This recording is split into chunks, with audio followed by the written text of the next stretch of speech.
मला असं कधी वाटलं नव्हतं ही मोहीम एवढी महागात पडेल. तसं तर हे माझ्यासाठी काही नवीन नव्हतं, पण असं पहिल्यांदा झालं. तर नमस्कार मित्रांनो, मी तेजस आणि आज मी चाललोय झाडे लावण्यासाठी दुर्ग सिंधोळ्यावर. सगळ्यांच्या शब्दांना नकारत आम्ही दोघांनी गडाच्या अजून जवळ बाईक न्यायचं ठरवलं. वरती येता येता माझे हृदयाचे ठोके पण त्या रॉयल एनफिल्डच्या इंजिन सारखे पडायला लागले.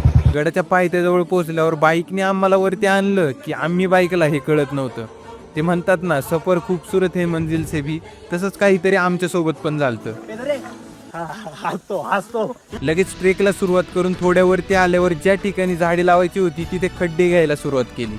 कोण विश्रांती घेत घेत काम करतोय, तर कोण गाणी ऐकत काम करतोय, तर कोण नाही जमणार तरी काम करतोय.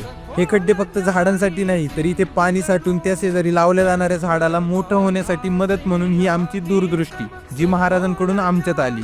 आणि ही व्हिडिओ नुसता माझा आनंद म्हणून नाही, तर ही व्हिडिओ मी यासाठी बनवतोय, जो कोणी हे महाराजांचे दुर्ग संवर्धन करताना मला पाहिजे, मी त्यांचा एक आदर्श बनेल, जो मी मेल्यानंतरही या व्हिडिओच्या माध्यमातून संवर्धन करणाऱ्यांसाठी त्यांना आत्मविश्वास आणि प्रेरणा देईल.